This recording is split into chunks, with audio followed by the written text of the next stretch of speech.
हम लोग कृष्ण की ओर पुस्तक से अध्याय 5 के पढ़ रहे हैं उसको आप भगवान कृष्ण की ओर गमन और उसमें आज दूसरा दिन है। आज और बात यहाँ पे आई थी कि कोई व्यक्ति भगवान के पास किसी भी प्रकार से आता है, भगवान उसको उदार मानते हैं, ज्ञानी को सर्वश्रेष्ठ मानते हैं और लास्ट लाइन यहाँ पे समाप्त हुई थी, जब कोई व्यक्ति ध्रुव महाराज के समान कृष्ण भावनामृत में स्थित हो जाता है तो वह पूर्णतः संतुष्ट होकर किसी वस्तु की कामना नहीं करता। इसका अर्थ समझ लेना चाहिए। मान लो कोई व्यक्ति बहुत थीम ये हो रही थी कि भौतिक लालसा में से भी कोई व्यक्ति आता है, यदि वह भक्ति में टिका रहेगा तो वह शुद्ध हो जाएगा और एक दिन ऐसा आएगा उसके हृदय में कोई भौतिक इच्छा नहीं रहेगी। तो ये बताया गया था कि भक्ति का मार्ग सार्वभौमिक है, सार्वभौमिक कहते हैं ना, सभी सब जगह सब भी अप्लाई करता है। हर किसी का इसमें स्वागत है, किसी भी तरह से आ सकता है। यदि वो भक्ति में टिका रहा तो अंततः शुद्ध हो जाएगा। और वहां पे ध्रुव महाराज की कथा को प्रभुपाद जी सुनाए थे। ज्ञानी पुरुष जानता है कि भौतिक पदार्थ क्षणिक चकाचौंध वाले हैं। वह यह भी जानता है कि सब प्रकार के भौतिक लाभों के साथ 3 प्रकार की उलझनें होती हैं। थोड़ा समझ ले, क्षणिक चकाचौंध कैसा होता है? जैसे आतिशबाजी, वो देखने में बड़ी अच्छी लगती है, इनका स्थायित्व तो नहीं है, कुछ समय के लिए है, फिर समाप्त हो जाएगा। और इस बात को अपने जीवन में हम घटित कर वह देख सकते हैं किस प्रकार से जो भी वस्तुएं हमको बचपन में अच्छी लगती थी वह बिल्कुल भी अच्छी नहीं लगती। ऐसा उसमें बचपन में लगता था कि उस खिलौने के बिना मैं जी भी नहीं पाऊंगा, और वो अब कितना बेईमानी लगता है। बेईमानी नहीं, बेईमानी मतलब रसहीन, व्यर्थ लगता है। इस समय युवावस्था में जो बातें बहुत अच्छी लग रही हैं आगे जाकर नहीं अच्छी लगने वाली, क्योंकि भौतिक वस्तु आप जानते हैं भौतिक जगत का स्वरूप ये कि उसमें कोई रस नहीं है, केवल चकाचौंध है। चकाचौंध समझते हैं, खाली चमक है, और वह भी क्षणिक चमक। आतिशबाजी से समझ ही गए आप, ठीक है? ओके, देखिए भले हमें अपना जीवन बहुत लंबा लगे और हम कहें कि इसको कैसे काटेंगे, समय बीत नहीं रहा है, लेकिन ऑलमोस्ट अब 40 साल तो मेरे जीवन के कट गए ना, पता भी नहीं चला। मैं अपनी बात कर रहा हूँ और बाकी लोग के और भी अधिक जीवन कट गया, 40 साल 60 साल, और वो एक क्षण की तरह तो बीत गया है कि नहीं? अंत का काल को अंत कहा कर, जो अंतम करोति इति अंत कहा। अब वह काल व्यक्ति की प्रतीक्षा नहीं करेगा कि उसने घर बसाया है कि नहीं, या उसके बच्चे हुए कि नहीं, या बच्चे सेटल हुए कि नहीं, कार में है तो छोड़ दे, या बाथरूम में है तो छोड़ दे, बाथरूम से बाहर आए तो छोड़ दे। काल नहीं सोचता है, वह तो प्रतीक्षा करके बैठा हुआ है कि अब इसका कब अंत करना है। ये बिल्कुल प्रतीक्षा नहीं करता, बहुत गंभीर बात है। लेकिन व्यक्ति जो चकाचौंध से प्रभावित है वह इस जगत को भोगने में मस्त रहता है। तो ज्ञानी व्यक्ति जानता है कि यह सब क्षणिक है, और इसलिए जो वास्तविक ज्ञानी है वह शाश्वत स्थिति के लिए प्रयत्नशील रहता है। इस जगत में हम जो भी सुख दुख के बारे में सोच रहे हैं वो कहाँ तक सोच रहे हैं? मैक्सिमम मृत्यु तक, बस। उसके बाद आगे नहीं सोच रहा है कुछ। और वो बॉर्डर किसका कहाँ पे है कौन जान रहा है? मृत्यु का बॉर्डर किसका कहाँ पे लगाया गया है? किसी का 30 पे लगाया है, किसी का 50 पे लगा है, किसका अंत कहाँ पे है ये तो कोई जान नहीं रहा है। और जो भी सुख दुख की हम प्लानिंग कर रहे हैं वो केवल मृत्यु तक है। हमने बताया था ना आपको, एक हमारे स्टूडेंट की पत्नी 3 दिन में मर गई थी। उसने क्या क्या सपने देखे होंगे, बच्चे होंगे, भौतिक संज्ञा, घूमूंगी खाऊंगी, और 3 दिन में ही मर गई। तो अब कहेंगे कि हम भय में जिए, भय में नहीं जीना है, लेकिन व्यक्ति को ये समझना है कि हमारा ये पूरा जीवन भी मान लो 100 साल भी जिए तो भी क्षणिक है। देखिए हम लोग बात तो बहुत बार सुन चुके हैं, लेकिन एक बार थोड़ा सा जी कर देखें इसको इस प्रकार से। इसका मतलब जीने का क्या अर्थ है? किन वस्तुओं को आज से लेकर के शाम तक आप प्राथमिकता देते हो, मैं प्राथमिकता देता हूं। उससे बात समझ में आएगी कि हम इसको सजेस्ट उसको डाइजेस्ट कर पा रहे हैं कि नहीं। एक ही सिंपल सी बात है, क्या हम अपना जीवन निर्वाह करने के लिए प्रयत्नशील हैं ताकि अपने जीवन को हम भगवान की भक्ति में आगे अग्रसर कर सके, या केवल इस चकाचौंध से प्रभावित होकर के हम अपने जीवन को बहुत अच्छे से बिताने का प्रयास कर रहे हैं? अच्छे से मतलब भोग प्राप्ति के प्रयास में लगाने लगाने का प्रयास कर रहे हैं। बहुत अच्छी बात है। Can we actually see that line? That is the whole point. Can we actually live the line which Srila Prabhupada is telling? क्या इसको जीवन में जी सकते हैं? ज्ञानी पुरुष जानता है कि भौतिक पदार्थ क्षणिक चकाचौंध वाले होते हैं। श्लोक लाइन तो बहुत सिंपल लग रही है, लेकिन थोड़ा विचार करेंगे तो भक्त महत्व किसको देगा? मैं कैसे श्रवण कीर्तन स्मरण वंदन आदि भक्ति में लग करके आगे प्रगति कर सकूं, ये सबसे बड़ी बुद्धिमानी है। ठीक है? और वह क्यों, इसमें इसके पीछे की जो सच्चाई उसको जानता है। वो क्या सच्चाई है? 3 प्रकार की उलझनें होती हैं। मनुष्य अपने कार्य से कुछ फल चाहता है, अपनी समृद्धि के कारण दूसरों से प्रशंसा चाहता है और अपनी संपत्ति के कारण ख्याति चाहता है। वह यह भी जानता है कि बातें केवल शरीर पर ही लागू होती हैं। मतलब जो भी फल भौतिक प्राप्त हो रहे हैं वो शरीर को प्राप्त होंगे।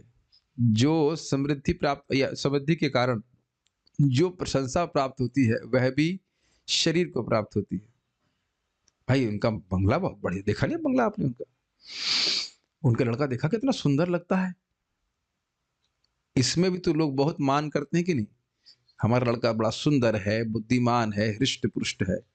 उसका आत्मा से क्या संबंध है? आत्मा का लड़का है। ये बहुत इच्छाएं होती हैं लोगों की, आप समझ सोचो कि इच्छाएं नहीं होती हैं। बड़ी इच्छा होती है कि बड़ा हमको सुंदर संतान प्राप्त हो, हृष्ट पुष्ट हो, बुद्धिमान हो, इत्यादि इत्यादि। इसका आत्मा से क्या संबंध है?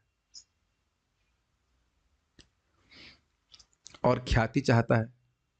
ये तो इतना अधिक है कि लोग सबसे अधिक परिश्रम ख्याति के लिए ही कर रहे हैं। धन के लिए तो कर ही रहे हैं, लेकिन ख्याति तो बहुत ज्यादा लोगों को आकर्षित करती है। हमारा यश समाज में फैल जाए, ये बहुत महत्वपूर्ण है, बहुत महत्व मानते हैं। और इसका भी संबंध केवल शरीर से। और अगर शरीर के संबंध को भी देखें, आप जानते हैं कि जो भी प्रशंसा है और ख्याति वो टिकने कितने दिन वाली है, लेकिन ये सब विचार कोई करता नहीं है।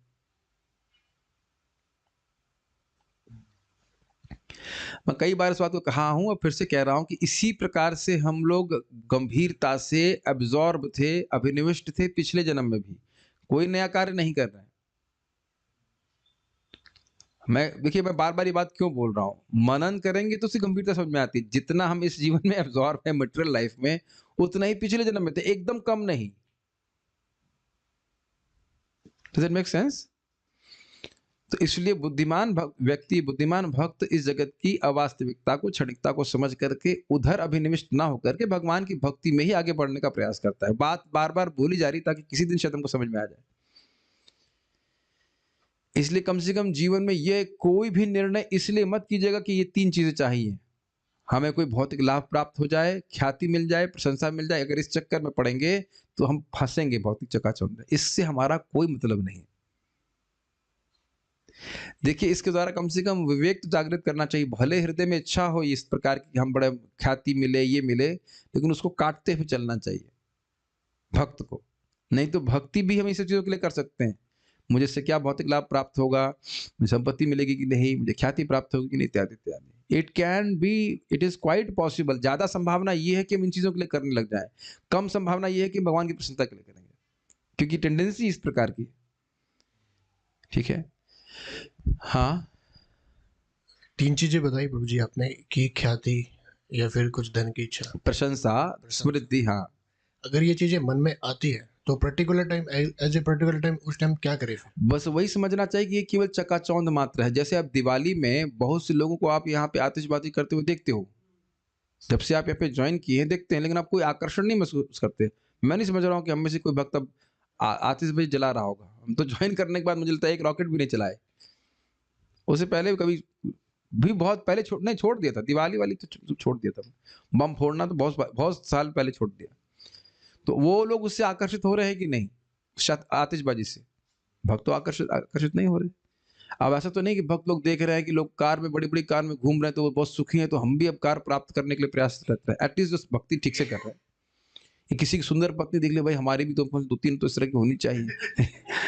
एक से कैसे काम चलेगा? लोग यही तो इसी में जलते रहते हैं कि नहीं, बताइए? पत्नी या तो धन या फिर वैभव या फॉलोवर्स। फॉलोवर्स का बड़ा प्रभाव होता है। सचिन, परम पूज्य सचिदानंद महाराज बड़ा सुंदर बात कर रहे थे, बहुत सुंदर बात। यदि आप अपनी पहचान शरीर से कर रहे हैं तो इस शरीर को ये सब चीज सुख देने वाली होती है, या तो स्त्री सुख देने वाली होती है, धन देने वाला होता है, या फिर यश। और इसका आत्मा से कोई संबंध नहीं। तो आत्मा के वास्तविक सुख को आप गलत जगह ढूंढ रहे हो, बल्कि डिपेंडेंट बना दिया उन वस्तुओं पे, और जिनकी कोई गारंटी नहीं कि मिलेगी ही, और मिलने के बाद भी आत्मा को स्पर्श नहीं करने वाला। ये अपने मन की प्रोग्रामिंग देख रहे हैं। ये जब हम दूसरे वस्तुओं के पास, दूसरे व्यक्तियों के पास ये वस्तुएं देखते हैं तो अपने अंदर ग्लानि का अनुभव करते हैं ना। हाँ, कितनी सुंदर उसकी पत्नी है या जो भी प्रेमिका है, कितनी सुंदर उसका, भले बोले नहीं, लेकिन हृदय में ग्लानि आने लग जाती है जीव की। यही तो चीज़ों के लिए ग्लानि आ रही है, बताइए। सो गाड़ी कितनी सुंदर है। मैं अपनी बात कर रहा हूँ, अभी एक लड़का था, वहाँ पे उसने बड़ी सुंदर बाइक पार्क की हुई थी हमारे बाइक पार्किंग में। अब पुरानी आदत थी, पुराने मतलब जब हमारे भक्ति में नहीं आए थे, तो बाइक का मुझे बड़ा शौक था। लगता था पैसा आएगा तो ई-बाइक खरीदूँगा, वो खरीदूँ, तो एकदम से मेरा ध्यान उधर आकृष्ट हो गया। देख रहा था उसको कि इसमें कितना साइलेंसर कैसा रहा है। यद्यपि ऐसा नहीं है कि अब हम तो पैदल ही चलते हैं, पैदल चलने में कोई दिक्कत नहीं है। यहाँ की बाइक भी इस्तेमाल नहीं करता हूँ, लेकिन पुराना संस्कार प्रकट हो जाता है एकदम। और अद्भुत और शर्म की बात ये थी कि लड़का वहीं खड़ा था वो। मुझे पता नहीं था वो, जो मैं कैमरामैन, वो भी 1.5 लाख की बाइक। मैं कहा बट जो भी थी सुज़ुकी जिस्कर जो भी होती है, मैं हम तो एकदम आश्चर्यचकित हो गए थे। तो हम लोग, ग्लानि तो नहीं आती, लेकिन एक बार एक होता है ना, चकाचौंध सी हो जाती है। तो ये रहता है बहुत लोगों की इस प्रकार की, अरे आप भौतिक जीवन में व्यक्ति की बहुत ग्लानि होती है, हमको ये कार नहीं मिली, इस बंगले में नहीं घूमे। ये मैं बता रहा हूँ, भक्त माता जी हैं, उनके पति के बारे में बता रहे थे, डिवोटी नहीं थे, वही चिंता में पड़े हुए हैं। 22 लाख की भी गाड़ी आती, उसमें नहीं घूम पाया मैं, ये वो जला जा रहा है उसमें। 22 लाख नरक में जाना पड़ेगा, उसका बारे में कोई सोच नहीं रहा है यार, कल्पों कल्पों तक। तो खैर इन सब का ज्ञानी व्यक्ति सोच रहा है ये चकाचौंध है, इससे कोई मतलब हमारा नहीं है। वह यह भी जानता है कि ये बातें केवल शरीर पर ही लागू होती हैं। स्पष्ट हो गया। जब शरीर समाप्त हो जाता है तो ये भी समाप्त हो जाती हैं। और शरीर कब समाप्त हो जाता है? जब समाप्त होने का टाइम आता है। और वो कब होता है? भगवान जानता है। जब आता है तब आता है, उसमें ना कुछ नहीं कह सकते। जब शरीर मर जाता है तो कोई भी व्यक्ति धनवान नहीं रहता, वह केवल आत्मा रह जाता है और अपने कर्मों के अनुसार उसे दूसरे शरीर में प्रवेश करना पड़ता है। महाराज इसको बड़ा सुंदर तरह से बता रहे थे, बड़ा ही स्ट्राइकिंग, कि जब कोई व्यक्ति मर जाता है, किसी को कुछ नहीं पता रहता कि वो कहाँ गया है। अब भाई आप देखो, भक्त भी है तो आप ये मानो कि उसकी सदगति हुई है, लेकिन इतना सामर्थ्य नहीं हमारा कि हम ये समझ लें कि वो एग्जैक्टली कहाँ गया है। हमको तो नहीं दिखाई पड़ेगा ना, वैकुंठ से विमान आ रहा है जो भी है। हम, स्वाभाविक सी बात है, भक्त की दुर्गति नहीं हो सकती, लेकिन वो स्वर्ग गया कि वैकुंठ गया, एग्जैक्टली तो हमको नहीं पता है, अंदाज से हम बोल देते हैं। Is it not striking? पूरा जीवन जिनके बीच में हम प्रसिद्ध होना चाहते हैं, पहले तो वो हमको देखते नहीं। क्लियर? और जब हमें छोड़ के चले जाएंगे तो यद्यपि मान लो हमारी मूर्ति बनाकर उसकी पूजा भी की जाए, जैसे बहुत सारे लोगों की जाती है, तो वह भी हमारा सामर्थ्य नहीं होगा कि वो समझ जाए कि हम कहाँ गए। आचार्यों की बात मत कीजिएगा आप। आचार्य लोग अपने समाधि में विद्यमान रहते हैं और वो हमेशा रहते हैं, लेकिन एक बद्धजीव की बात कर रहा हूं मैं। औरंगजेब की वे भी बनाया गया, औरंगजेब इस समय कहाँ है? कौन सा मुक्त आत्मा है? श्रील प्रभुपाद जी के विग्रह में भगवान प्रभुपाद जी विद्यमान रहते हैं। शुद्ध भक्तों की और मुक्त आत्माओं की बात हम नहीं कर रहे हैं। प्रभुपाद जी बड़ा स्पष्ट कहते हैं कि नारद जी भागवतम में विद्यमान है, तो वो हम उनकी बात नहीं कर रहे हैं, लेकिन हम बद्धात्मा की बात कर रहे हैं, है कि नहीं? हो सकता है इस समय कहीं आपके परिवार वाले आपकी मूर्ति की पूजा कर रहे हो। दैट इज क्वाइट पॉसिबल कि અહીં आरती चल रही हो आपकी और आप यहाँ बैठे पुस्तक पढ़ रहे हैं। इट इज क्वाइट पॉसिबल कि आप मान लो 40 साल पहले, 50 साल पहले मरे हो और आपकी उम्र 20-30 साल है, तो आपको बड़ा भाई, बड़े हमारे बुजुर्ग थे, बड़े अच्छे थे, ये थे वो थे करके आरती चल रही हो और आपको उससे मतलब ही नहीं कुछ, है कि नहीं? ये सोचने वाली बात है ना। मैं इसलिए बोलता हूँ ना कि हम लोग को, we are not allowed to think out of the box. ये ज्ञानी व्यक्ति है जो इस प्रकार से सोच सकता है, बाहर की बात, मतलब एक क्या कहते हैं, एक ढर्रा होता है, ढर्रा होता है ना, एक एक हाँ, बस सब लोग ऐसे सोच रहे हैं, बस वैसे सोचते रहो। शादी कर लो, बच्चे पैदा कर लो, उसका फिर मर जाओ, फिर बुढ़े हो जाओ, मर जाओ। भेड़ चाल भी कहते, उसी तरह सोचने के लिए बोल रहे हैं, और जगत की वास्तविकता को कोई प्रस्तुत नहीं कर रहा। तो प्रभुपाद यहाँ बता रहे हैं कि फिर और हमको अपने कर्मों की वजह से शरीर में प्रवेश करना पड़ेगा। ये बात जिनके लिए गलत कर्म किया उनका तो जो होगा सो होगा, लेकिन हमको अपने कर्म की वजह से दुख भोगना पड़ेगा। रत्नाकर की कहानी जानते ही आप।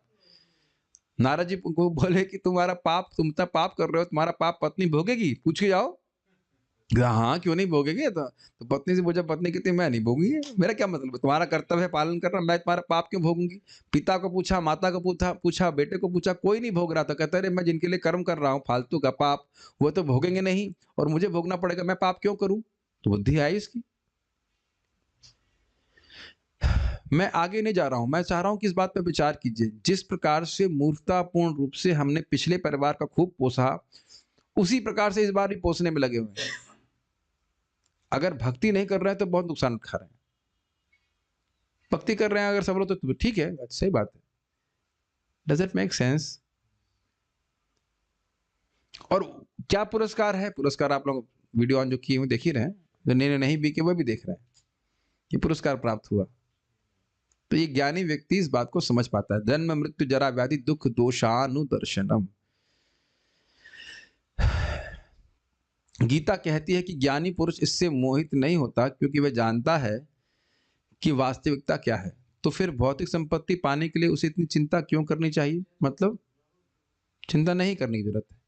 उसकी मनोवृत्ति यह होती है, मेरा परम भगवान श्री कृष्ण से शाश्वत संबंध है, अब मुझे उस संबंध को सुदृढ़ बनाना चाहिए, जिससे कृष्ण पुनः मुझे अपने परम धाम में ले जाएं।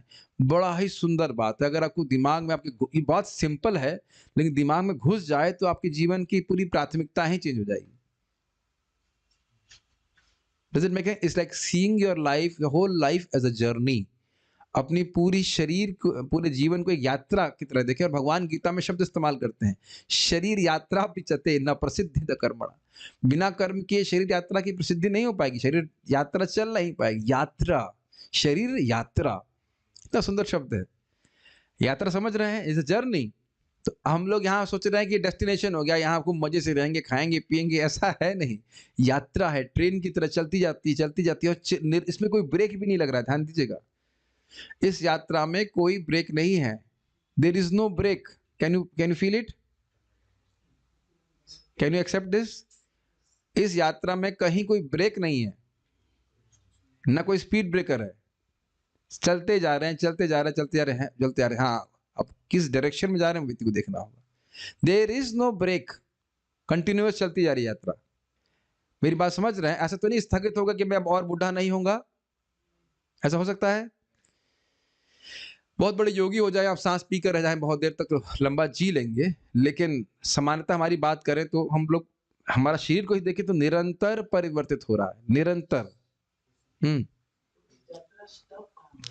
अब पूछ रहे यात्रा कहाँ स्टॉप होगा? तब जानते हैं यात्रा स्टॉप होगी गोलोक वृंदावन। ठीक है, कितना सुंदर बात है ना, कितना सुंदर बात है कि ना मैं धन इकट्ठा करने के लिए हूं, ना ये समृद्धि के लिए, ना इन सबका कोई मुझसे मतलब नहीं है। और ये नहीं मतलब है तो इसका मतलब ये नहीं कि आपके पास आएगा नहीं। ये सुन लीजिए, सुनाई पड़ रहा है मैं क्या कह रहा हूं? आप मतलब नहीं रख रहे हो धन से या यश से, इसका अर्थ यह नहीं कि वो आएगा नहीं। कुछ समझ में आ रहा है? बल्कि यश की तो ये स्वभाव है कि जो यश नहीं चाहता उसके पास यश और अधिक आता है। प्रतिष्ठा जो नहीं चाहता, प्रतिष्ठा के पीछे पीछे चलती है। माधवेंद्रपुरी पाद के बारे में जानते ही हैं। उनके लिए जब खीरचर गोपीनाथ ने खीर चुराई तो समझ गए कि अभी मेरी प्रतिष्ठा बहुत बढ़ जाएगी, वहां से भाग लिए। लेकिन जहां भागते भाग के जहां पहुंचते वहां हल्ला हो जाता है कि माधवेंद्रपुरी ये है जिनके लिए गोपीनाथ ने खीर चुराई। तो ये कोई बड़ी विशेष बात है। इन सब उपलब्धियों का मेरी यात्रा से कोई संबंध नहीं है। देखिए, मैं बोल रहा हूं, लेकिन ऐसा नहीं कि मेरे हृदय में इच्छाएं नहीं है। प्रतिष्ठा की इच्छा, सम्मान पाने की इच्छा हमारे हृदय में बहुत सूक्ष्म रूप से रहती है, लेकिन कम से कम उसको समझ करके उसका निदान करने का प्रयास करना चाहिए। हम सभी में पहले अपनी गलती को देखो, गलती जैसे हमारे कंटामिनेशन को देखना चाहिए ना। स्त्री, धन आदि की इच्छा सूक्ष्म रूप से हमारे हृदय में विद्यमान रहती है, तो उसको भगवान के नाम जप के द्वारा, भक्ति के द्वारा और विवेक जागृत करने के द्वारा उसे दूर रखना चाहिए। भाई, ये सामर्थ्य तो होना चाहिए कि मेरी भक्ति लता क्या है और जो छद्म लताएं हैं वो क्या है, देखना चाहिए ना, तब तो आप उसे काट पाएंगे। ब्रह्मांड की स्थिति हमें पूरी सुविधाएं प्रदान कर रही है, जिससे हम श्री कृष्ण के साथ ये संबंध पुनः स्थापित कर सकें और भगवत धाम वापस लौट सके। कितनी सुंदर बात है कह रहे हैं। किसी भी व्यक्ति के ये नहीं कह सकता है कि मुझे भगवान से अपना संबंध स्थापित करने में इस चीज की कमी है, इस कारण से मैं भक्ति नहीं कर सकता। क्या जीव नहीं दिया भगवान ने? और मान लो कोई पढ़ा लिखा नहीं हो तो क्या भगवान के बारे में सुन भी नहीं सकता? क्या मंदिर का मार्जन नहीं कर सकता? जैसे हम लोग कल चर्चा कर रहे थे, क्या दीपदान नहीं कर सकता?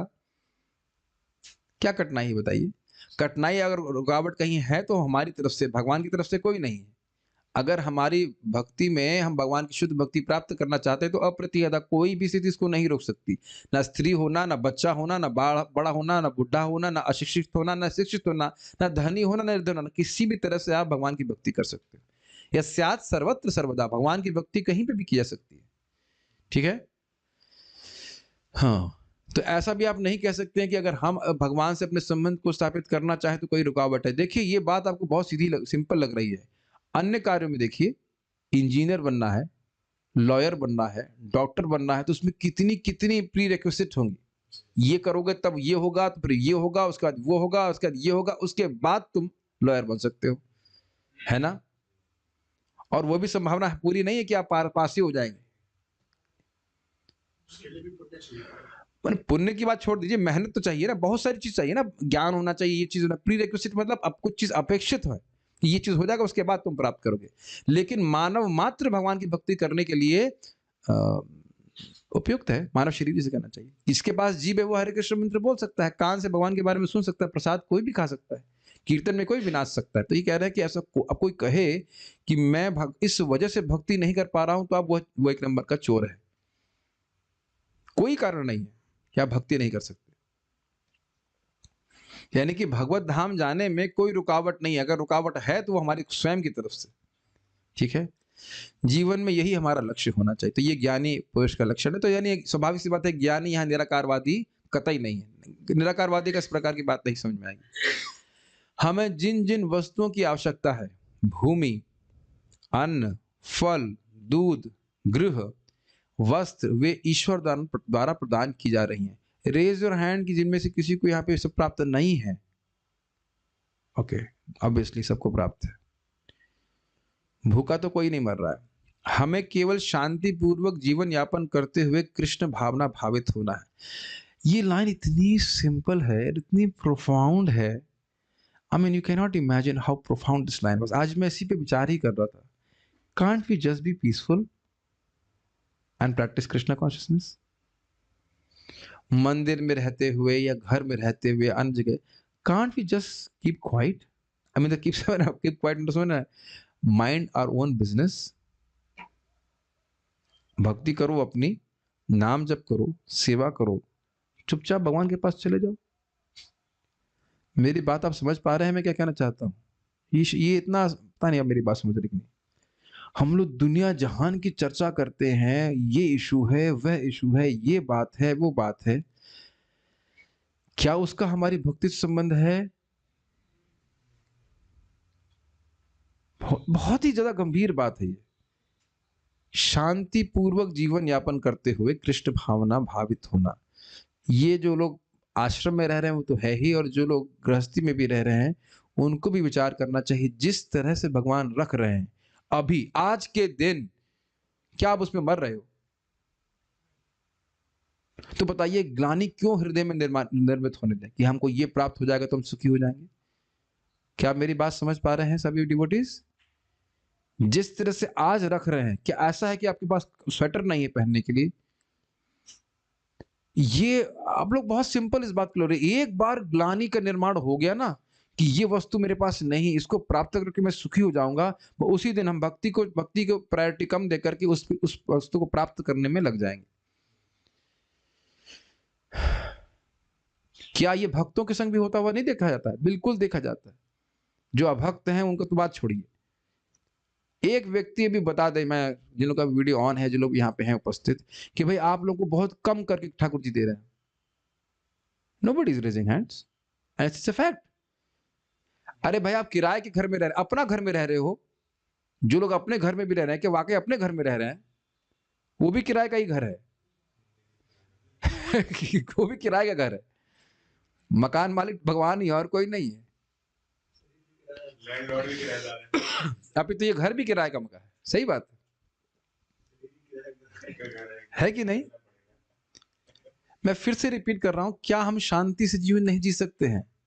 लोगों की अपेक्षा, मैं मुझे बड़ा सही बुरा मत मानेगा, जब मैं सुनता हूं ना, मैं देखो उसकी मनस देख करके मैं बोल देता हूं करो, लेकिन बहुत बार तो हमको प्रयास करने की आवश्यकता ही नहीं होती है। केवल इसलिए हम प्रयास कर रहे होते हैं क्योंकि हमारे आसपास वाले क्या सोचेंगे। और शास्त्र कहेगा इसकी बड़ी शोचनीय अवस्था है। क्यों मर रहा है ये फालतू, क्यों मर रहा है, शोचनीय अवस्था है। पता नहीं आप लोग को हैवी तो नहीं लग रहा मैं क्या बात बोल रहा हूँ। Can't be just be peaceful and chant Hare Krishna. Peaceful से मतलब ये नहीं कह रहे कि कीर्तन में नाचिए मत, अरे खूब नाचिए गाइए, लेकिन ग्लानि का निर्माण मत होने दीजिए। और वस्तुतः हमको कुछ करना भी नहीं है, कथा सुने कीर्तन करें, अपने आप ही ग्लानि का निर्माण, ग्लानि समाप्त हो जाती है कि हमको ये नहीं मिला है, उनको वो नहीं मिला। व्यक्ति संतुष्ट अपने आप ही होने लगता है, he become actually automatically peaceful. तो ये सब है। हम देखिए किसी को व्यक्तिगत ये बात नहीं बोल रहे हैं, एक सिद्धांत है, उसको आप स्वीकार कर सकते हैं, नहीं कर सकते, नहीं करना चाहते नहीं भी कर सकते हैं, लेकिन ये है। जिस तरह से भगवान अभी रखे हैं उसमें हम लोग बिल्कुल सस्ते। एक व्यक्ति मुझे कमजोर नहीं लग रहा है, दिखाओ भाई वीडियो ऑन करो भाई, किसी की हड्डी निकल रही हो प्लीज, हम तो यहाँ पे सब मोटे ताजे लग रहा है, हड्डी निकलने वाला तो कोई भी नहीं लग रहा, ना ना, नोबडी इज देयर। अरे कोई भी नहीं, आनंद लीला की भी तो हड्डी नहीं निकल रही, किसी की हड्डी नहीं निकल रही भाई। जिसकी हड्डी निकल रही हो बाकी बाकी लोगों का पता नहीं, जिसकी हड्डी निकल रही है वीडियो ऑन करके दिखाया भाई ना, किसी का चेहरा सूख नहीं रहा। अरे ये भी हड्डी तो नहीं है, चमड़ा तो है थोड़ा बहुत, बच्चा इज इट नॉट, चल रहा है। किसी चीज में संतुष्ट नहीं होना चाहिए, भगवान की भक्ति में, और हम नाम जब बढ़ा सकते हैं, भक्ति कर सकते, ठीक है। अरे अनीश प्रभु को तो खाने को मिल रहा है, क्या दिक्कत है। हमें केवल बल्कि खा खा के बीमार पड़ रहा है व्यक्ति। ये मेरा अपना स्वयं को उदाहरण दे रहा हूँ, खूब जिलेबी खाई तो पेट खराब हो गया, ठीक है कि नहीं, अब सब रेस्ट्रिक्शन लगे हुए। ये मुझे बहुत अच्छा लग रहा है, it is really really nice. बताओ कृष्ण भावना में भी आकर के, इस्कॉन में भी संस्था तो है ही, तो कुछ ना कुछ झगड़े चलते रहते कहीं ना कहीं, उसका डिस्कशन बंद कर देना चाहिए, जिसमें हम कुछ कर नहीं सकते, हमारा कोई मत की वैल्यू नहीं, कोई पूछ भी नहीं रहा है आपका क्या मत है, वो डिस्कशन कर रहे लगे पड़े, देखा है आपने, यहाँ ये चल रहा है वहां वो चल रहा है, क्या चल रहा है, तुम्हारे मत की कोई वैल्यू, तुम्हारा पूछ ही नहीं रहा, तुम क्यों चिंता कर रहे हो उसके बारे में। तो अपने आप को को प्रेसिडेंट मान के बने। और इसी प्रकार से बहुत घर गृहस्थी की बात हम लोग करते हैं, वो हमारी बुआ की ताई की लड़की ने ये कर लिया, तो मान लो लड़की भाग गई, बुआ की ताई की लड़की भाग गई, तो तुम क्या कर लोगे उसके ऊपर। इसे कहते हैं ग्राम्य वार्ता। ये हमारी, हाँ, ये बहुत, मुझे से बहुत गुस्सा आता है कि भाई बहुत, स्पेशली हम प्रसाद लेने बैठे हो, हमारे कोई सेवा है नहीं, और आके कोई व्यक्ति बड़बड़ बड़बड़ करना चालू कर दे, उसका ये, उसका वो, उसका वो, उसका ये, तो जिस तरफ आपकी मति कभी जाती ही नहीं, अशांत करने के लिए बात बोलने की क्या जरूरत है, लेकिन लोग समझते नहीं। A person who has taste for issues has no taste for naam. आज ये मत है, आज वो मत है, आपकी सेवा है, दायित्व लेके सुनिए, करिए, कोई दिक्कत नहीं, सेवा नहीं तो क्यों बात करना उसके बारे में। एक यहाँ पे बात आ रही, मैं आपको बोलूंगा, परम पूज्य भक्ति समित महाराज जब टेम्पल प्रेसिडेंट थे यहाँ पे, तो मान लो किसी भक्त से बात कर रहे हैं, हाँ कुछ वरिष्ठ भक्त से बात कर रहे, कोई बात है और छोटा भक्त है, अगर उसका कोई मतलब नहीं है तो उसको कहते हैं जाओ यहाँ से। मुझे श्यामाहरी प्रभु बता रहे थे, तुम्हारा उससे कोई मतलब नहीं तो तुम सुन के किस लिए रहे, समय व्यर्थ हुआ ना तुम्हारा उसमें, ये बात है। शांतिपूर्वक जीवन यापन करते हुए एक भक्त पूछ रहे हैं कि ये ग्लानि अपने आप आ जाती है। अपने आप नहीं आती है, वो संग से आती है। जब हम दूसरे ऐसे लोगों का संग करते हैं जो भौतिकता में आगे लिप्त हैं, तो उनको देख करके वस्तुतः हम चाहते हैं सुखी होना, हम सोचते हैं यह वस्तु प्राप्त करके वो सुखी हो गया है, इसलिए ग्लानि आती है। लेकिन आप सुन चुके हैं, तब विक्रीडितम कृष्णा नृणाम परम मंगलम कर्ण पीयूषम आसाद्य तजते अन्य स्पृहाम जना। भगवान कृष्ण की कथा को बारंबार जो श्रवण करता है, वो बाकी सब स्प्रिया छोड़ देता है। तो एकदम स्पष्ट बारंबार एकदम फॉर्मूला क्लियर है, अधिक से अधिक श्रीमद् भागवत का श्रवण कीर्तन करेंगे तो स्वाभाविक रूप से अनुभव करेंगे कि हम सुखी हैं, संतुष्ट हैं, ठीक है। इसके सबसे प्रबल उदाहरण है कोला बेचा श्रीधर, सब जानते हैं ना, केले के पत्ते बेच के व्यक्ति कितना पैसा कमा लेगा, उसमें भी 50% गंगा जी की पूजा में, और 50% जो प्रॉफिट बचता था उससे अपना जीवन यापन करते थे। ये आप देखना, जितना धन इकट्ठा करते चले जाएंगे उतना ही मन शांत होगा, देख लीजिएगा आप। और जब धन को भगवान की सेवा में नियोजित करेंगे, अपने घर में भी, मैं आज भी बता रहा था कि जो धनवान लोग हैं वो चांदी का सामान क्यों नहीं लेके आते भगवान के लिए। भगवान के ऑल्टर पे आप कुछ अपना घर में मान लो ऑल्टर बनाया तो कुछ सुंदर तरह से सजाइए, महंगी वस्तु से सजाएगा, धन है आपके पास तो, यानी तो मंदिर में आप दान कर सकते हैं, जैसे भी करेंगे आप देखेंगे कि प्रसन्नता होती है, स्वयं देखेंगे। भक्तों ने जब दान किया था इधर कार्तिक में, वैष्णव के प्रसाद के लिए सभी भक्तों ने अनुभव किया था कि उनको बहुत अच्छा लगा था, क्योंकि अंदर से भगवान रेसिप्रोकेट करते हैं और यहाँ इकट्ठा करते जाइए नहीं। मैं अब हम नाम नहीं लेंगे, लेकिन समझने वाला समझ जाएगा। हम एक व्यक्ति को बोले भाई तुम 70 लाख रुपए का मकान लियो, हॉस्टल में 70 लाख के रूम में रहते थे, अभी भी, पहले भी अकेले हो और अभी भी अकेले हो, है कि नहीं? 70 लाख के रूम में रहते थे। देख रहे हैं ना, हमारी नीड एक्सपैंड हो गई है, जबकि नीड वही की वही है, नीड वही की वही है। मैं इसलिए बोल रहा हूं, देखिए हमारा, हम जब से ज्वाइन किए हैं, टीने का रूफ है, उसमें फॉल सीलिंग हो रखी है, आज से कितना 14 साल हो गए, मुझे एक भी दिन अभाव का अनुभव नहीं हुआ कि हमें कोई दिक्कत हो रही है। मुझे लगता है यही रूम मैनेज करने बहुत बड़ी बात है, 8 बाय 10 का रूम, है कि नहीं? इतने छोटे से एरिया में 25 कर्मचारी रह जाते हैं, बिल्कुल कंफर्टेबली रह रहे हैं, मतलब कोई ऐसे नहीं कि कमी महसूस हो रही है। आप लोग भी तो यहाँ पे रह रहे हैं ना गोविंद निवास में, कितने सिंपल रूम में रह जाते हैं, तो कितना मतलब हमारा समय बच जाता है पढ़ाई करने के लिए, जॉब करने के लिए, इज इट नॉट? सोने के लिए भी अगर रेस्ट करना है, कोई झमेला नहीं है। नहीं तो अपने ही वस्तुओं के हम स्वामी सॉरी सेवक बन जाते हैं, उसको मेंटेन करते रहो, झाड़ू मारते रहो, ये करते रहो, वो करते रहो, शांति नहीं मिलती है। ये मेरे शब्द नहीं है, भगवान गीता में कहते हैं शांतिर त्यागः शांतिर अपैशुनम, अपने कर्म फल को त्यागने से व्यक्ति को शांति मिलती है। अब ये नहीं कि सारा धन दे दो, कम से कम कुछ तो हर भक्त को, आज मैं सोच रहा था जो भी कमा रहा है उसको लिख लेना चाहिए 10% तो मुझे देना है। ये नहीं प्रभु जी बोलेंगे तब देना है, बुलवाइए प्रभु जी से कि प्रभु जी कहाँ ये पैसा रखा है, इसे क्या करना है, इसे बताइए आप, गायों की सेवा में लगाएं, ये कहना, ये 10% जैसे आप लोग टैक्स देते हो ना, इस तरह से 10% तो कम से कम निकाल के चलना चाहिए, कहाँ दें बताइए आप। ये नहीं कि यहाँ से हम मतलब क्या कहते हैं चेताएं तब याद आ रहे प्रभु जी कुछ देना है, ठीक है कि नहीं? ये लिख नहीं, इतना देना है कि भगवान को इतना तो देना ही है भगवान की सेवा में। क्या भक्त मर गए हैं, प्रसाद नहीं स्पॉन्सर कर सकते क्या? या जोड़ लीजिए कार्तिक में स्पॉन्सर करें, या अभी अद्वैत आचार्य जी का पेरेंट्स डे आ रहा है, पूछने की क्या जरूरत पड़े, नित्यानंद प्रभु का आ रहा है, देना चाहिए। मैं एक उदाहरण दे रहा हूँ, बाकी जहां भी आप देखें भगवान की सेवा हो सकती है। कुछ पूछ रहे हैं क्या? जब ग्लानि का सामना होता है तब माया के प्रभाव के कारण ऐसा प्रतीत होता है कि इस ग्लानि का निर्वाण करना बहुत अर्जेंट है और मन विचलित हो जाता है। उस समय ज्ञानी वाले भाव में कैसे रहें? देखिए ऐसा नहीं है, ज्ञानी वाला भाव जिसका होता है वो ज्ञानी वाले भाव में ही बना रहता है ग्लानि आ रही है जा रही है मतलब ज्ञान में स्थिति नहीं हुए। मेरी बात समझ में आ रही है? एक बार व्यक्ति ज्ञान में स्थित हो गया, अरे सीधी सी बात है, कहीं रूम घर में किसी में आग लगे तो उसको कौन सा कॉर्नर खरीदना चाहेंगे आप?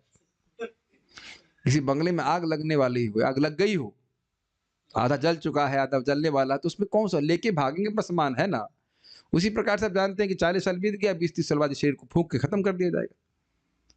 अगर मैं 70-75 तक जिया तो ये लालसा जरूर होनी चाहिए, काश मैं भागवतम कम से कम एक बार पूरी कर लूँ, टीका एंड एवरीथिंग, या इतना जाप कर लूँ, मंगल आरती रोज चला जाऊं, ये बात होती है। इसको प्रायोरिटी रखेंगे तो जीवन भर काम होना, जीवन भर नहीं अनंत समय के लिए काम आना है। भगवान को दीप दान कर लूं, समझ रहे, जितना भगवान की सेवा बन जाए वो मैं कर लूं, ये ग्लानि जरूर होनी चाहिए। अरे देखो वो कितना जाप कर रहे हैं, हम तो उतना नहीं कर रहे हैं, ईर्ष्या की भावना से नहीं, हाँ कि हम तो कुछ नहीं कर रहे हैं, तो कितना पढ़ रहे हैं, हम तो नहीं कर रहे हैं, तो कितना सेवा कर रहे हैं, हम तो नहीं कर रहे हैं, ये होनी चाहिए, ये ग्लानि होनी ही चाहिए। ग्लानि नहीं कह सकते बट समवॉट लाइक इंस्पिरेशन, तो इधर की ग्लानि छुट्टी रहेगी, है ना। जब ऐसे मैं बता रहा हूँ ना आप, और उसमें मुख्य बात है श्रवण करना। देखो कितना सुखी है, आईआईटी से पास हो गया और बड़ी नौकरी लगी हुई है, कितना सुखी है। अपने परिवार वाले ही बोलते हैं, अपने परिवार वाले ही बोलते हैं। तो इसलिए उन लोगों से नहीं सुनना चाहिए जिनको गोलोक दिख ही नहीं रहा है, जिनको वैकुंठ दिख ही नहीं रहा है। वो क्या बोलेंगे? उनको तो यही जगत दिख रहा है, और जिसको वैकुंठ जाना है, गोलोक जाना है, उसको यहाँ के जगत की वस्तुओं में कोई आकर्षण नहीं होगा। तो it's a matter of hearing. हमको लगता क्यों है कि भाई सुखी है, भाई सुखी है पोस्ट को प्राप्त करके? क्योंकि हम मूर्ख हैं। एकदम बुरा मत मानिए, मूर्ख हैं इसलिए। थोड़े से लोग आपको परेशानी बताने के लिए आएंगे तो आप दुखी हो जाते हो, है कि नहीं? अब डीएम बन जाओगे तो सब, कोई भी व्यक्ति इसलिए नहीं आएगा साहब हमारी रोड बढ़िया बनी हुई है थैंक यू बोलने, शायद ही कोई आए, केवल आपको केवल परेशानी बताने के लिए आएंगे। हम तो गए हैं ना एक बार एसडीएम के, हम तो उसे क्या बताएंगे, तो वे तो खुद ही दुखी है, हमारा दुख क्या दूर करेगा, छोड़ो उसको मिठाई खिला के आ गए, छोड़ो कॉन्स्टेंटली कोई व्यक्ति आ रहा है, केवल आपसे प्रेम कोई करने वाला नहीं, सबका आपसे मतलब है, वो क्या कहते हैं उल्लू सीधा करने के लिए आए। तो कहाँ सुख है जगत में बताइए? बिल्कुल सुख नहीं है।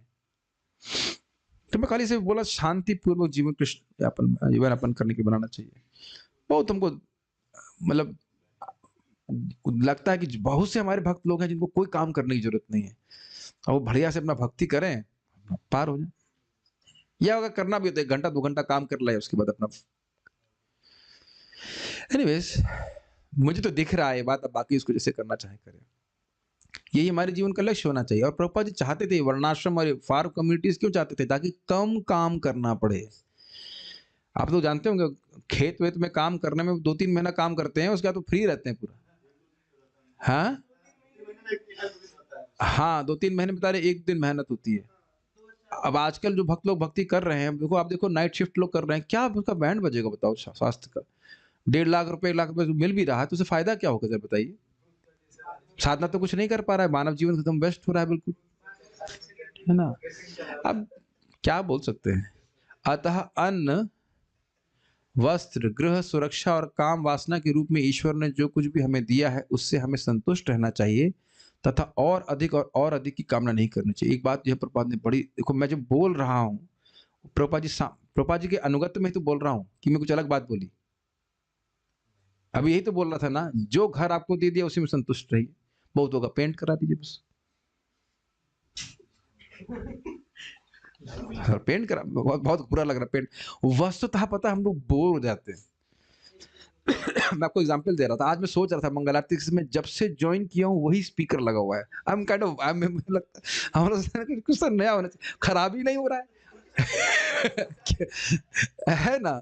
JBL का स्पीकर बनाते ही अच्छा है, खराब ही नहीं हो रहा। अब ये यामाहा का स्पीकर यहाँ लगा हुआ है, मैं मर जाऊंगा ये खत्म नहीं होगा, वो बनाते ही इतना अच्छा है। तो लोग जो है, अब देख रहे हैं लोग चिंतित रहते हैं, इसकी आवाज ठीक नहीं, कुछ नया लेके आओ। क्योंकि जब पैसा होता है तो व्यक्ति सोचता है कुछ नया खरीदें। आपने देखा इस प्रकार से? घर है, हम इतना हंसेंगे आप लोग, हम अपने आंखों से देखे रहे उसमें।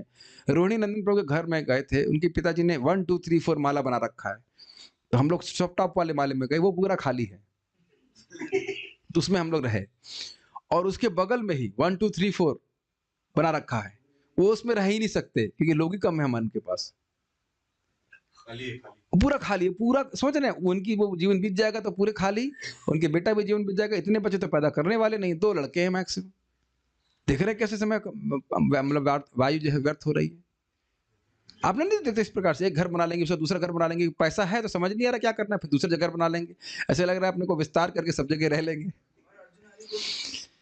अपने अब हमारे घर जो लखनऊ में था, कितना हम नीचे बना लिया, फिर ऊपर बना लिया, फिर ऊपर बना लिया, उसके बाद सब पिताजी चले गए, वहां से माताजी भी चली गई, और कितने छोटे से घर में हम देख रहे हैं माताजी सुखी हैं। उतना तो बड़ा किचन नहीं था हमारा, उससे बड़ा किचन था, ये सोच लीजिए।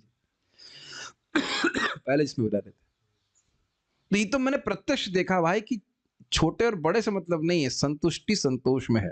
तो ये प्रपात बता रहे हैं। अब और मैं थोड़ा कुछ बोलना चाहता हूँ, ये हमने भाई हम तो सुन रहे हैं इस प्रकार से, और ये हो रहा है कि एक पत्नी है, उससे संतुष्ट नहीं होंगे, फिर बाहर कुछ एक्स्ट्रा मैरिटल अफेयर करेंगे, और उससे भी संतुष्ट नहीं होंगे, फिर दूसरे से करेंगे, फिर तीसरे से करेंगे, देह का परिवर्तन करते चलेंगे। तो प्रपात कह रहे हैं कि अगर तुम्हारी इंद्रिय तृप्ति के लिए चाहिए तो एक पत्नी मिली, उसी में संतुष्ट रहना चाहिए, इतना तो कम से कम करो। वह भी तो नहीं संतुष्ट हो रहे। और अमेरिका में तो आप जानते हैं उनको से कॉन्ट्रैक्ट सा होता है, 2 महीने 6 महीने 3 महीने के बॉन्ड्स होते हैं, कई कई एक महीने का भी हाँ, नहीं 1 महीना 2 महीने का हिसाब किताब है। वही वही भारत में भी सब आ रहा है इस प्रकार से। कहने का आशय यह है कि आहार निद्रा भय मैथुन के अलग अलग आइडिया लगा करके हम बहुत सफल नहीं होने वाले। मानव जीवन के उद्देश्य भगवान के लिए दिव्य तपस्या करके अपने हृदय को शुद्ध करना, उधर फोकस करना चाहिए, इनसे किसी भी वस्तु से संतुष्ट नहीं होने वाले। वही सभ्यता सर्वश्रेष्ठ है जो सादा जीवन उच्च विचार के सिद्धांत का पालन करती है। देखिए, प्रभु जी के लिए भी मैं कुछ बोलूंगा और माताओं के लिए भी बोलूंगा। आप लोग मीटिंग छोड़ सकते हैं अगर आप सुनना नहीं चाहते तो, ठीक है? माताओं को, जो भक्त हैं, उन लोगों को ये संकल्प लेना चाहिए कि हम वेस्टर्न कपड़े नहीं पहनेंगे ना। वेस्टर्न कपड़े से मतलब क्या है? टी शर्ट, पैंट, जीन्स इत्यादि इत्यादि। ये ऐसा मत सोचिए कि भक्त माताएं नहीं पहनती हैं। मेरी बात समझ में आ रही है? अगर आपको नहीं लगता कपड़े से कुछ नहीं होता तो मेरे पास तो खैर है नहीं, लेकिन मैं जीन्स पैंट पहन के टी-शर्ट और ऐसे और काला गॉगल लगा करके आता, तो अब आप लोग का बड़ा सम्मान होता है कि नहीं? आप लोग को बड़ा सम्मान की भावना होती ना? और अब ये क्या नाम है आपका? श्री कृष्ण प्रभु, क्या ये सुंदर नहीं लग रहे धोती कुर्ता में? फर्स्ट क्लास हैंडसम लगते कि कहाँ गया? मिलन तो अभी आए नहीं। वो आया था कैपरी पहन करके लंबा सा। अभी देखो तो क्या कहते हैं, धोती कुर्ता में कितने प्यारे, कितने सुंदर लगते हैं। हाँ, उनका तो हम वर्णन नहीं कर सकते वो क्या क्या कर रहे थे। लेकिन लेकिन मैं खाली बोल रहा हूँ कि आप सभी लोग देखो ना, यही हमारे क्या नाम है, श्याम सुंदर भी। आपको अपना ड्रेस को देख लो और अभी देख लो, कितने प्यारे, कितने सुंदर भक्त लगते, तिलक लगा करके, धोती कुर्ता पहन के। अपनी संस्कृति को नहीं त्यागना चाहिए। मैक्सिमम सलवार कुर्ता माता जी के लिए बोल रहे हैं, या फिर साड़ी, या जो भी अपने शरीर ढक करके, वो भी भारतीय स्टाइल से। टी शर्ट पहनना और क्या कहते हैं उसको आजकल जो चलते हैं, शॉर्ट्स तो खैर माता जी लोग नहीं पहनते हैं, लेकिन भक्त माता जी नहीं पहनते होंगे, लेकिन जो भी मतलब पजामा या कुछ भी ना, ये अपने चित्त में इस बात को, this is called independent thinking. We at least today अगर मतलब भौतिक लेवल पे देखें तो हम भारतीय, तो अपने कल्चर को क्यों छोड़ें बताइए? क्या अधिक सुंदर लगते हैं वैसे देखने में? या साड़ी पहनिए, जो भी आप कर सकते हैं, या जो भी मतलब जो भारतीय परिधान आप जानते हो उसकी मुझे व्याख्या करने की जरूरत नहीं है। तिलक लगा सके, अगर घर में अलाउड है तिलक लगाई। मैं तो देख रहा हूँ लोग तिलक नहीं लगा रहे हैं, यद्यपि घर में मना नहीं है। जिनके घर में भाई ये कर्फ्यू लगा एक अलग बात है, लेकिन अगर नहीं मना है और तिलक नहीं लगाते तो ये तो गलत है ना। बल्कि ये जो माथा है वो शमशान की तरह कहा जाता है अगर आपके माथे पे तिलक नहीं है। ये महाप्रभु के शब्द हैं इस प्रकार से। और प्रभु जी लोगों को भी ये नहीं कि सुबह उठते ही हाफ पैंट या जांघी में आगे जब करने के लिए ऊपर कुर्ता डाल लिया, कर सकते हैं ऐसा। अरे भाई, हम लोग को सर कल्चर दिए थे आईआईटी में, हम लोग मंगल आरती में जाते थे, धोती कुर्ता पहनते, साधना करते, फिर पैंट पहन के भाई स्कूल जाना पड़ता था, पैंट पहन के चले जाते। लेकिन इतना संकल्प ले लेना चाहिए कि हम जीन्स नहीं पहनेंगे। अब ऑफिस में जीन्स है क्या सर? कंपलसरी पैंट शर्ट पहन सकते हैं। पैंट कुछ सोबरिटी रहती है। मैं खाली बोल रहा हूं कि कहने का मतलब ये है, सादा जीवन उच्च विचार का अर्थात ये बहुत प्रैक्टिकल लेवल पे अप्लाई कर रहे हैं। हमको ये नहीं बोल रहे कि आप क्या कहते हैं बाबा जी बन जाइए। सिंपल अपने जीवन को सिंप्लीफाई करने का प्रयास कीजिए। समझ रहे हैं मेरी बात? It helps a lot. क्या पहन रहे हैं, किस प्रकार के आप मतलब चश्मा पहन रहे हैं, क्या कपड़ा, क्या सबका बहुत अधिक प्रभाव होता है, बहुत अधिक प्रभाव होता है हमारे चित्त में। और मेन बात क्या मैं कहना चाहता हूँ, सादा जीवन उच्च विचार से मतलब है कॉन्टेम्पलेटिंग अबाउट सेल्फ रियलाइजेशन, भगवान के बारे में। और सादा जीवन मतलब जिसमें हम अन्यों से अलग ना दिखें, वैसा जीवन। Does it make sense? ये हमारे अंदर भावना बहुत कूट कूट के भरी है कि हम अन्यों से बहुत अलग दिखें, अन्यों से अलग सोचे नहीं, ध्यान दे रहे हैं, अन्यों से अलग सोचे नहीं, केवल अन्यों से अलग दिखें। अन्यों से अलग सोचने में तो बहुत मेहनत लगेगी, गीता भागवत पढ़नी पड़ेगी, है ना? तब करना पड़ेगा, तब तो आप अलग सोचने की क्षमता डेवलप होगी।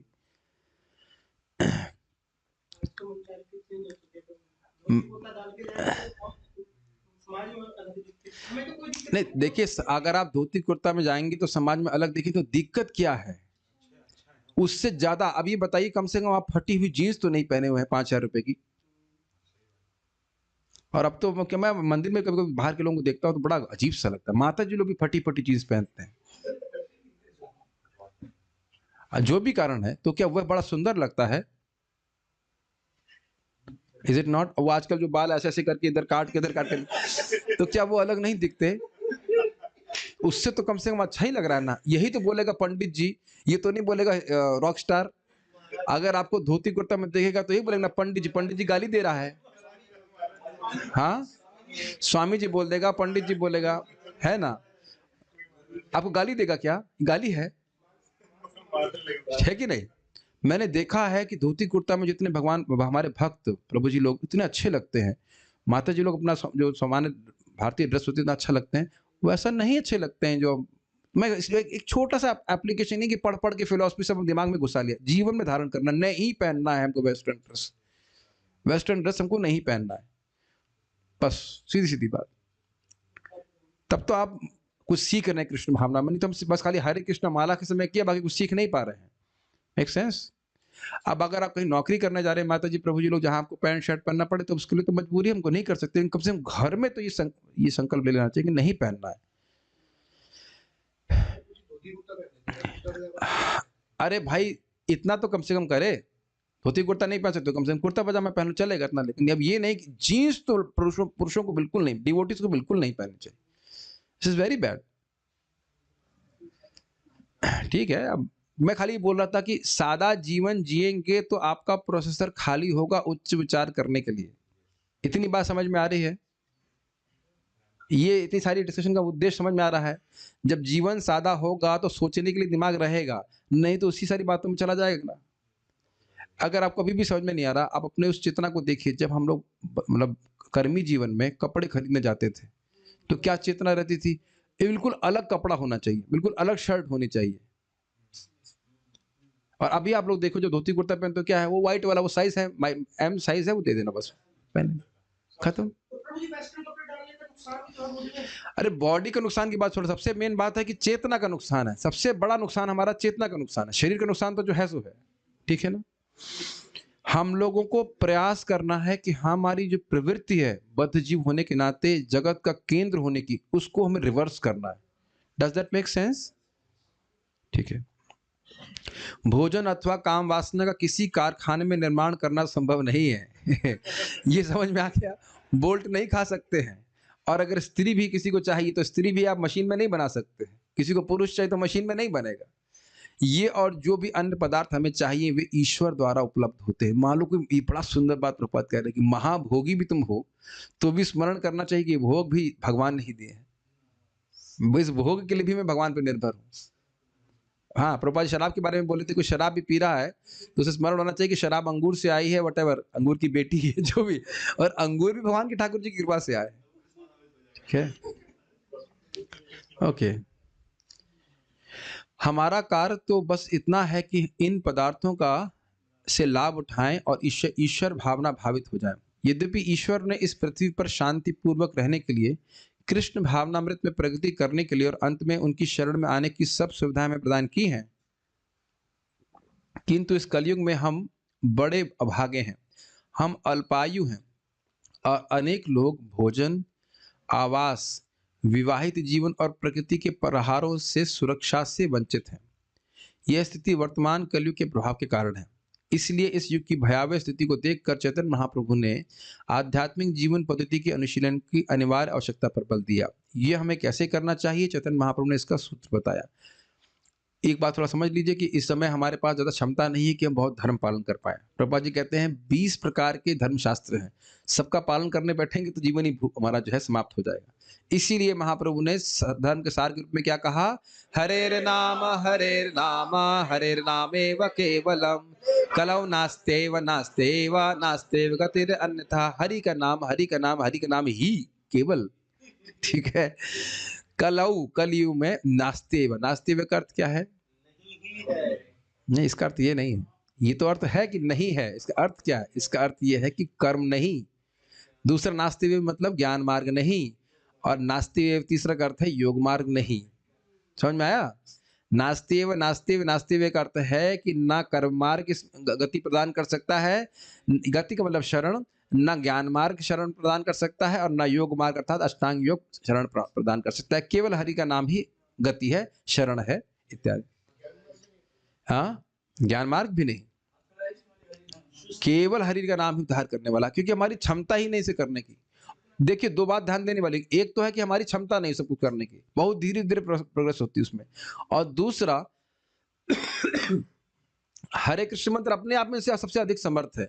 कहीं कहीं आप ये ना सुन लीजिएगा कि क्योंकि हम लोग अन्य मार्गों करने में समर्थ नहीं है इसलिए हरि नाम कर रहे हैं। नहीं, हरि नाम सब पे अकेला भारी पड़ेगा। ये सुनाई पड़ रहा है ना ठीक ठीक जो मैं बोल रहा हूं? ऐसा नहीं कि मत बोल दीजिएगा भाई हम अन्य नहीं कर सकते हैं इसलिए। नहीं, भक्ति मार्ग सबसे सबसे भारी है, सब पे भारी है और दिव्य है, शुरुआत से ही दिव्य है। कथम अपि सक्रदातम मुक्तिदम प्राणी नाम। जिस मुक्ति के लिए मारा जा रहा है ज्ञानी कई जन्मों में, के लिए एक बार हरे ही बोल देने से, क्या बोलने से? हरि, हरि बोल देने से तुरंत प्राप्त हो जाती है। और हाँ, कोई नियम भी नहीं है कि आप सुबह कर सकते हैं, कि दिन में कर सकते हैं, कभी भी कर सकते हैं। कर तो कभी भी सकते हैं, लेकिन करोगे नहीं अगर सुबह नहीं करोगे तो। ये समझ में आ रहा है? हरे कृष्ण मंत्र कर तो कभी भी सकते हैं। यही हमको माया बोलती है, कभी भी कर लो, न स्मरण न काला। तो कहने का स्मरण करने का भी कोई काल नहीं है, न नियम नहीं है। ये माया प्रीचिंग कर देती है, इसलिए दिन में माल उठाना भारी होता है, इसीलिए बोला जा रहा है। नहीं तो हरि नाम सीमित रूप से शक्तिशाली है किसी भी समय। लेकिन आप देखेंगे दिन में नहीं करते हैं लोग प्राय।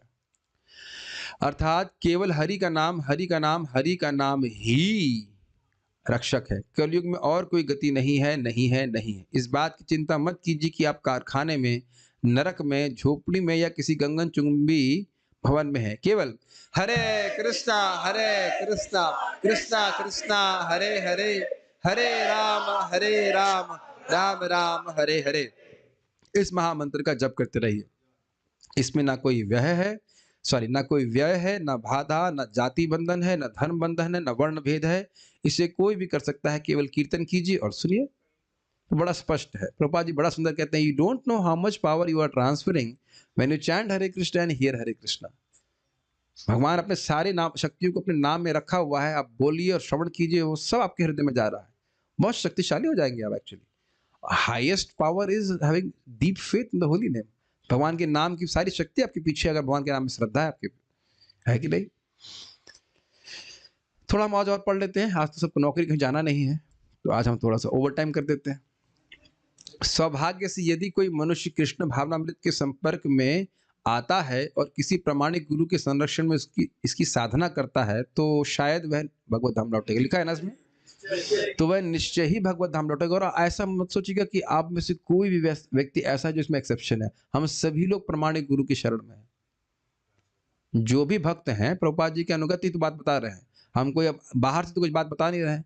प्रभुपाद जी ने कहा है, और हम तो ओपन चैलेंज कर देते हैं, भाई हमको चैलेंज कर सकते हो अगर आप, भाई आपने कहाँ से बोला। बोलना ही नहीं हमको बाहर से, बोलने की मेरा सामर्थ्य क्या है।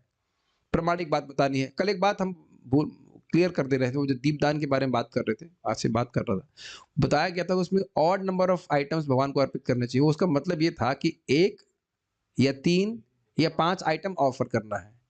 माने कि जैसे मान लीजिए धूप कर रहे हैं तो 1, तो धूप और दीप नहीं, फिर धूप और दीप और पुष्प कीजिए, तो 3 होना चाहिए। 2 आइटम ऑफर नहीं करना है। वो बात हमारी ठीक थी। 4 2 3 7 4 2 3 और 7 जो बात था भगवान को दीपक अर्पण करना, वो ठीक था। खाली बात बोली जा रही थी कि 1 3 5 ऐसे अर्पित करना चाहिए वस्तु। ये समझ में आ रहा है बात? तो ये अभी मैंने उनसे पूछ लिया। मैं देखा था, मैं कल बोला मुझको नहीं समझ में आ रहा है, तो मैंने यादव पति से पूछ लिया। वो डेटी वर्शिप में समझते हैं इस बात को, क्लियर कर दिया। क्या कठिनाई है, धोखा देने की क्या जरूरत है कि नहीं? सब कुछ प्रमाणिक बात समझ में आ रही शास्त्र के अनुसार। तो ये बात हमको बहुत खुशी देने वाली होनी चाहिए। चाहे कितना भी संघर्ष हो, हम सभी लोग, चाहे आपकी दीक्षा ऑफिशियली हुई है या नहीं हुई है, हम सभी लोग प्रामाणिक वैष्णव संप्रदाय में हैं, प्रामाणिक रूप से शिक्षा प्राप्त कर रहे हैं। और हम लोग अगर इसी प्रकार से करते रहे तो निश्चित भगवान की धाम की प्राप्ति करेंगे। आपको कहेगा हमारे बहुत अनर्थ हैं, ये हैं, वो हैं। अरे भाई, 1 जन्म में नहीं जाओगे, 2 जन्म में चले जाओगे। मानो कोई एक ही ट्रेन है, अब उसमें बैठ गए, आपको टिकट मिल गया, और मान लो 1 दिन की जगह 2 दिन लगता है, तो क्या उतर जाएंगे नीचे? वही ट्रेन है जो आपके गंतव्य को लेके जाने वाली है। समझ में आ रहा है मैं क्या कह रहा हूँ? और 1 जन्म होता ही क्या है। और अभी भी आप देखिए कितना स्थैर्यत्व आ गया, स्थिरता आ गई है। अभी पता नहीं है कि नहीं, रोहिणी माता जी आज बोल रही थी, मेरा जब बहुत अच्छा है प्रभु जी, थैंक यू सो मच। और वही शायद 1.5-2 महीने पहले बोल रही थी, मुझे जब पे कोई रुचि नहीं है। तो अगर वो बंद कर देती तो आज रुचि होती ना। है ना? जो व्यक्ति को आज नाम में रुचि नहीं है, वो बंद कर देगा तो रुचि होने लग जाएगी ना। करने से आज अपने से बोल रही, मैं तो नहीं बोला था, बोलो बेटा बोलो, नाम में रुचि हो रही, मैं तो कुछ बोला नहीं। जब अपने आप अच्छा लगने लग जाएगा। जिन चीजों में ऐसे आप आज 2 महीने पहले, 6 महीने पहले संघर्ष कर रहे थे, वो आप नहीं कर रहे हैं। हमारे सामने एक भक्त है जिसको सुबह 6 बजे उठने में बहुत दिक्कत थी, अब 6 बजे उठ भी पा रहे हैं, स्नान भी कर पा रहे हैं। ये भगवान के नाम का अद्भुत प्रभाव है कि हृदय को शुद्ध करता जाता है। ये बार बार समझिए, भूल जाते हैं भक्त लोग, जीभ से जब करना जीभ की भक्ति है। वो सुन लेंगे तो वो तो कहना ही क्या, हरे कृष्ण कृष्ण बोल रहा है, वो जीभ से ही बोलते रहना बहुत बड़ी भक्ति है। सकृत चारितम ये ना हरिरीति अक्षर द्वयम, क्या था?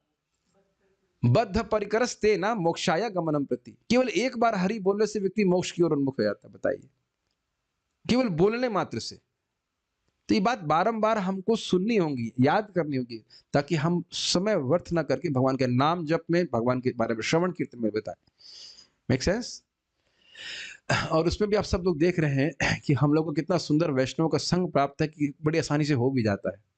कभी हम उत्साहित नहीं रहते, सामने वाला उत्साहित रहता है, ऐसे मिलजुल करके पार हो जा रहा है इस प्रकार से। ठीक है।